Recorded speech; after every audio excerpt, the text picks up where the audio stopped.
Информациите стигнуваат до вас. Наидуваме на напис кој што си има точно определено значење, си има определена конструкција, одговара на правилата кои што ги најдовме и на каменот од Розета, а и содржината одговара на содржината која што не ја среќаваме на каменот од Розета, него на вториот, односно на третиот камен, на третиот текст кој што го вработувавме, тоа е од двата камења од Канопус, како што се викаат. Значи, колкаво е значењето, добро треба да видиме, затоа што не знам кога се извинувам за моето незнање, ама не знам кога е точно изградена таа црква.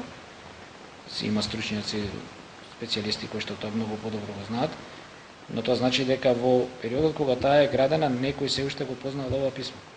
Тоа е реченица, израз, кој што е поврзана, посветена на врховниот бог на древните македонци, Зе, каде што тој прво се ословува како првиот бог, односно богот прв, на Божицата Врховна, тоа е ознака за големата мајка, и понатаму се продолжува што тој значи за земјата.